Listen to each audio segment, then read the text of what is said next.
네, 여러분 안녕하십니까. 유라에게 시간이 돌아왔습니다. 예, 오늘 갑자기 방송을 딱 시작하려고 하는 타이밍에 이게 좀 장비 문제가 생겨가지고 오늘은 5분 늦게 방송을 시작하게 되었습니다. 네, 한 친구가 또 우리가 성경 읽는 그 파일을 좀 같이 보내줬으면 좋겠다고 해가지고 제가 이제 PDF도 우리 중고등 카톡방에 올려드렸고요. 네, 여러분 또 조금 늦었지만 그래도 기다려주시고 함께 성경 읽기 또 이렇게 해주셔서 너무 감사드립니다. 자, 오늘도 그러면은 새로운 한 주 유라익 성경 시작을 해보도록 하겠습니다.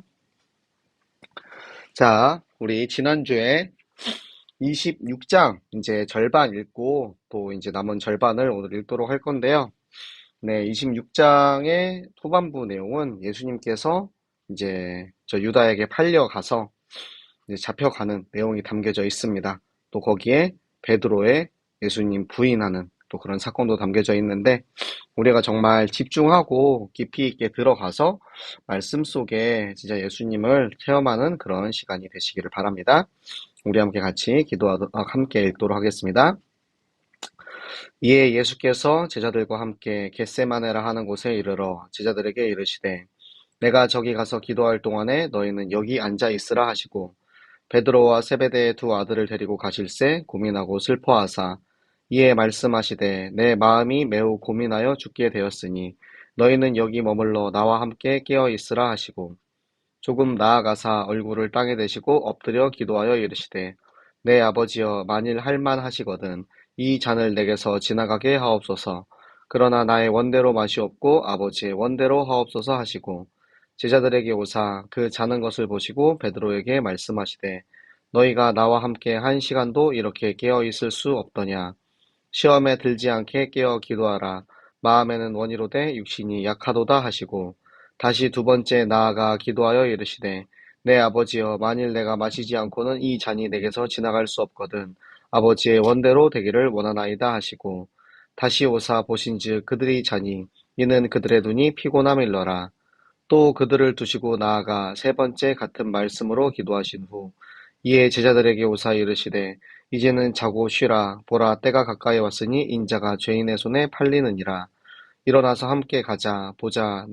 보라 나를 파는 자가 가까이 왔느니라.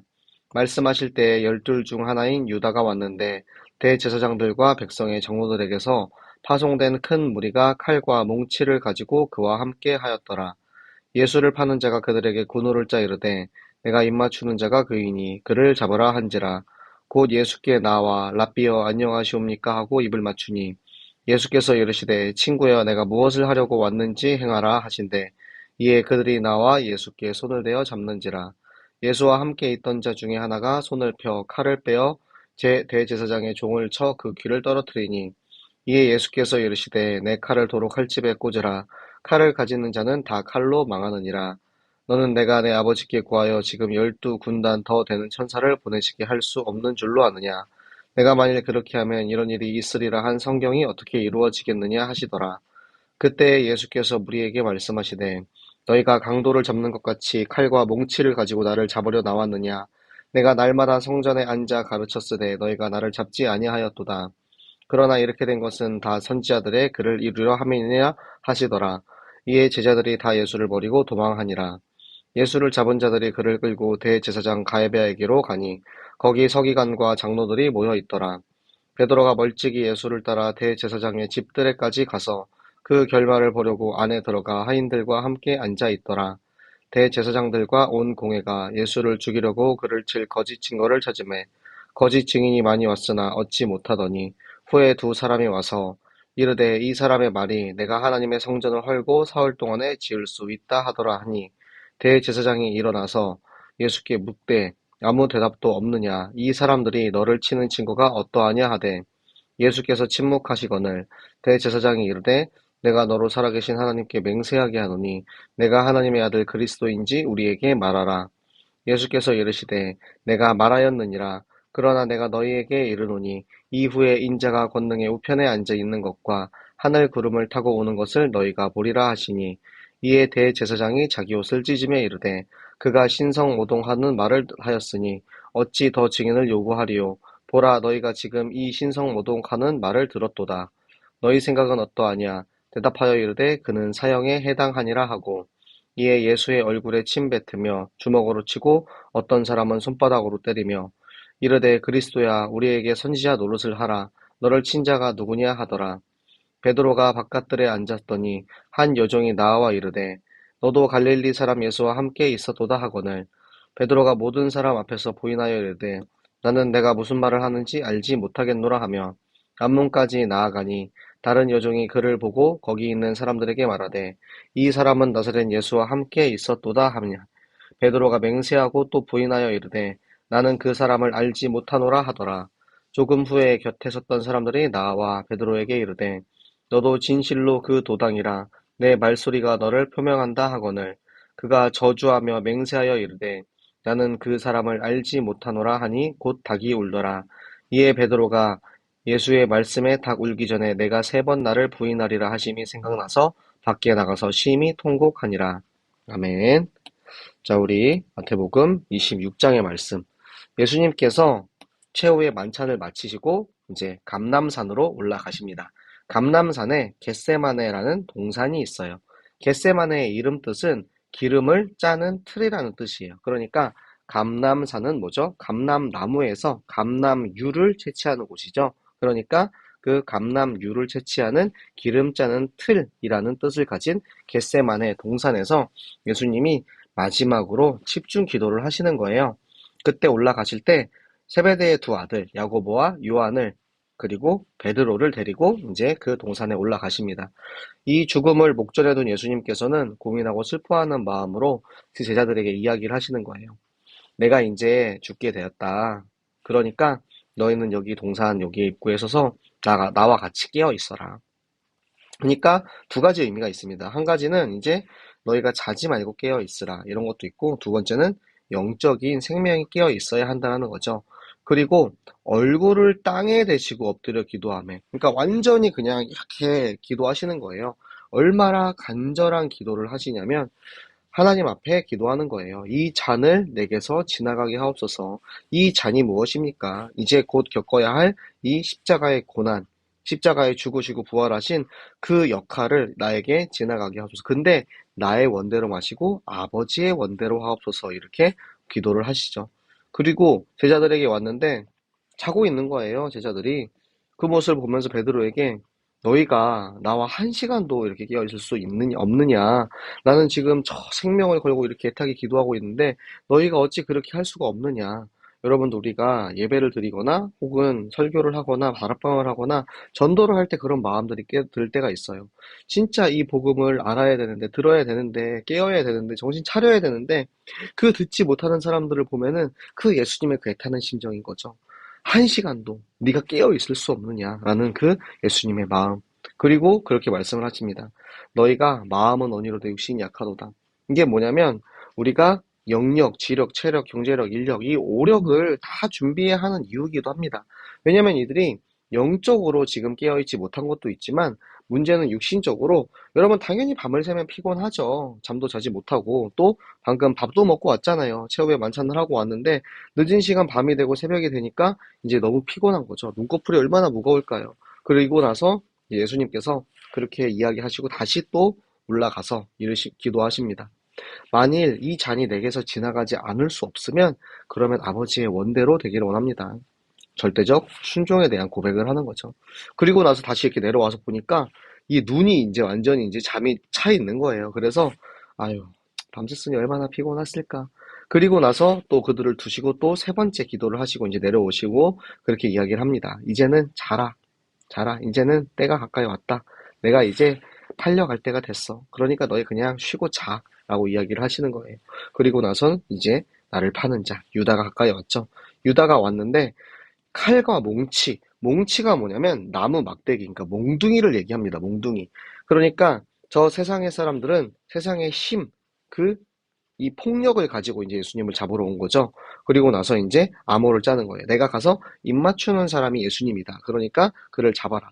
그런데 원래 그 당시에 이제 스승에게 대한 사랑과 존경의 표시로 가서 이렇게 입을 맞추는 그런 게 있었는데, 이 유다는 지금 그 사랑과 존경하는 마음을 담은 입맞춤이 아니고 정말 팔아먹기 위한 그런 이제 입맞춤이죠. 그때 예수님께서 그래, 너 뭐 하려고 하는지 아니까 너가 하려고 하는 대로 해라. 라고 이렇게 이야기를 하니까 그때 이제 사람들이 와가지고 와서 예수님을 잡아가겠다고 하니까 옆에 있던 저 베드로가 이제 칼을 빼가지고 그 잡은 이제 종을 이렇게 친 거죠. 그래서 이제 귀가 이제 잘라져서 떨어집니다. 그래서 예수님께서 칼을 내려놔라. 칼을 가지는 자는 칼로 망한다. 세상의 힘으로, 세상의 것으로 우리는 싸울 수 없습니다. 여러분, 우리가 세상 사람들과 똑같은 세상의 능력과 세상의 힘으로 그들과 싸운다면 절대 이길 수 없어요.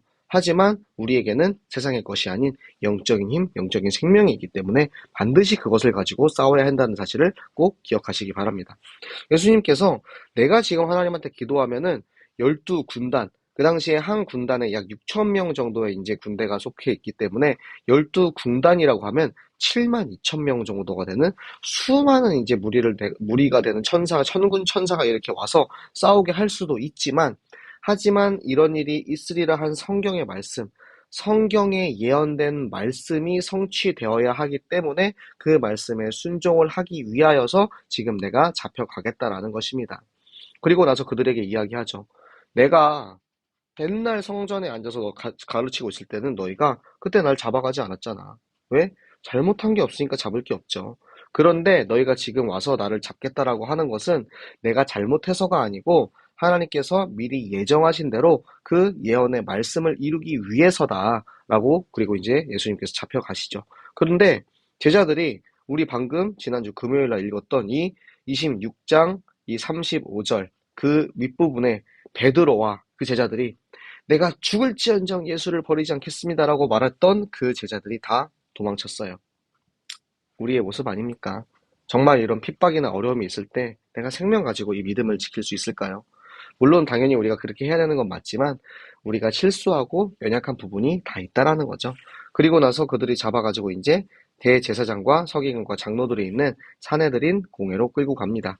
그때 베드로가 멀찍이 이제 예수님을 따라가는 거예요. 그러니까 베드로는 그래도 그 속에서 이제 육신과 이제 육신적인 두려움과, 하지만 내가 영적인 스승님 예수님을 버릴 수 없다라는 영과 육의 갈등을 이제 하면서 이렇게 쫓아간 거예요. 여러분, 우리의 모습이 참 여기 다 나와 있지 않습니까? 그런데 이제 이 제사장과 공회가, 이 사내들인 공회가 예수님을 잡으려고 하는데 명분이 없는 거죠. 우리가 죄인을 잡아서 죽이려고 하면 그 사람이 죄를 지어야 되는데 예수님이 죄를 지은 게 없어요. 명분이 없어요. 그래가지고 거짓 증인들을 막 데리고 왔는데 도저히 명분이 없으니까 그 중에 어떤 사람들이 와가지고 예수님이 그 말씀을 하시죠.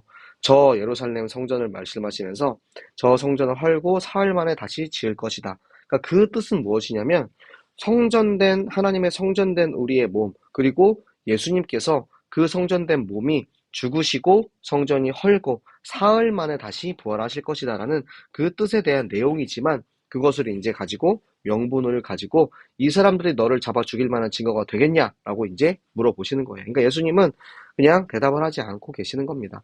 왜냐? 예수님께서는 죽으러 오시기 때문에 그거에 대해서 뭐 항변하거나 그럴 필요가 없었어요.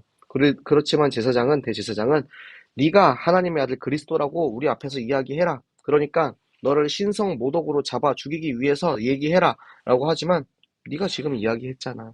예수님께서 반드시 이 모든 일이 있은 후에 예수님께서 인자가 하나님 우편에 앉아 계시다가 저 하늘 구름을 타고 이 땅에 오셔서 마지막 최후의 심판에 오는 것을 너희가 볼 것이다 라고 이야기하니까 이 제사장이 그가 신성모독을 했다라고 이제 억지를 부리죠. 그런데 예수님께서는 이 죽기 위해 오신 예수님이기 때문에 그 사형이라는 그 형벌을 그냥 겸허하게 받아들이십니다. 그리고 나서 이 대적들로 이제 핍박이 시작합니다.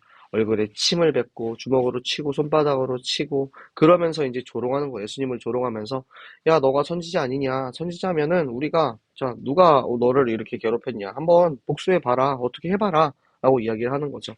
그때 베드로는 저 밖에서 이제 지켜보고 있는 거예요. 근데 그 중에서 이제 한 여종이 베드로를 이제 발견한 거죠. 너 저 예수 제자 아니야? 라고 이야기를 합니다. 그때 이제 첫 번째로 이제 넌 뭔 소리야? 난 무슨 말 하는지 모르겠는데? 그리고 또 다른 이제 여종이 보고 이 사람 저 예수 제자가 맞아요. 라고 하니까 예수님께서 막 나는 몰라요. 나는 몰라요. 막 나는 진짜 아니에요. 나는 맹세해요. 막 이렇게 얘기하니까 옆에 있는 사람이 네 말소리, 목소리가 떨리고 있잖아. 너 지금 두려워하고 있잖아. 너 진짜 맞잖아. 제자 맞잖아. 라고 하니까 내가 저 예수를 저주하겠다. 그러니까 그만큼 내가 절대 나는 그 사람의 제자가 아니다. 나는 저 사람을 모른다. 라고 그렇게까지 이야기할 때 닭이 우는 소리를 들으면서 예수님께서 네가 닭 울기 전에 3번 나를 부인하리라는 그 말씀이 생각이 났다라는 거죠.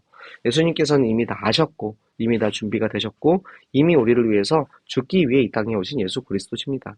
그렇기 때문에 그 예수 그리스도의 생명과 그 사랑, 그 순종과 그 위대함은 우리의 말로는 도저히 표현할 수 없는 그 크신 사랑하심이 있는 거죠. 그 사랑, 자기 생명같이 우리를 사랑하시고 죽기까지 사랑하시는 그 사랑을 가지고 우리 이 시간 함께 같이 기도하기 원합니다. 하나님께서 정말 우리에게 주신 저 예수 그리스도, 나를 위해 이 땅에 오신 그 그리스도의 생명과 사랑이 우리 안에 넘쳐나게 하여 주시옵소서. 이 영적인 힘을 가지고 저 현장에 죽어가는 사람들을 살리게 하시고, 하나님, 우리가 말씀의 힘과 말씀의 능력, 말씀은 반드시 성취되고 이루어진다라는 확실한 믿음을 가지고 우리가 하나님의 말씀에서 나오는 지혜와 지식을 가지고 이 모든 일들을 감당하게 하시고, 무엇보다 하나님, 우리가 예수님이 같이 기도하라 하실 때 졸고 체력이 없어서, 건강이 없어서, 지쳐 쓰러져서 예수님을 따라가는 그 일에 부족함 없도록 하나님 우리에게 체력을 더하여 주시고, 하나님, 우리가 정말 많은 사람들을 먹이고 살리는 일에 마음껏 쓰임 받을 수 있는 빛의 경제의 축복을 더하여 주시옵소서. 단 한 사람도 우리가 위기나 이 저 핍박이 닥쳤을 때 도망가지 않고 끝까지 공동체 되어서 너와 나 사이에 영원히 계시는 하나님, 내 자손과 내 자손 사이에 영원히 계실 이 전교인 어린이 전도운동에 함께 가는 새생명교회 되게 하여 주시옵소서. 우리 함께 같이 말씀 붙잡고 기도하도록 하겠습니다. 살아계신 하나님, 너무나도 감사합니다. 하나님, 부족하고 연약한 우리를 위해서 정말 저 십자가에 달려 죽기 위해 오신 예수 그리스도, 그 그리스도의 사랑과 은혜에 너무나도 감사를 드립니다. 하나님, 내 안에 계시는 그 그리스도로 말미암아 우리가 그 영적인 힘을 가지고 저 현장에 죽어가는 수많은 사람들을 살리는 전도자로 살게 하시고, 하나님, 반드시 성취될 하나님의 말씀, 예수님께서도 그 위기를 모면할 수 있었지만 말씀이 이루어지고 성취되어야 하기 때문에 그 말씀에 순종했던 것처럼 하나님, 우리가 말씀을 따라가고 순종할 수 있는 성령의 지혜와 지식을 허락하여 주시옵소서. 하나님, 예수님께서 그 제자들의 모습을 보며 너희가 1시간도 나와 함께 할 수 없느냐고 그 애타는 마음을 가지고 이야기하실 때, 하나님, 우리가 그 예수님의 일에, 그 사역에 전혀 부족함 없을 수 있도록 하나님 우리에게 하나님의 체력을 더하여 주시옵소서. 이 복음 전하는 일에, 이 하나님의 일에 우리가 전혀 부족함 없도록 하나님 경제의 축복을 더하시고, 단 한 사람도 예수님을 버리고 도망하는 사람 없이 우리 모든 새생명교회 전 교인이 나와 너 사이에, 내 자손과 내 자손 사이에 함께 하시는 그 그리스도로 말미암아 자기 생명같이 서로를 사랑하고 끝까지 함께가는 만남의 축복이 우리 안에 넘치게 하여 주시옵소서. 전교인 어린이 전도운동 영원의 길에 단 한 사람도 빠짐없이 전 교인이 함께 쓰임받는 새생명교회 되게 하여 주시옵소서. 우리를 통하여서 당신의 일을 이루실 하나님께 감사를 드리오며 말씀이 성취되는 그 현장에 우리가 있음을 감사드리며 살아계시는 주 예수 그리스도 이름으로 기도드렸습니다.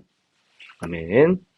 네, 여러분, 오늘 늦은 시간 제가 장비 문제로 늦게 시작했는데도 기다려주시고 함께 해주신 분들 너무 감사드리고요.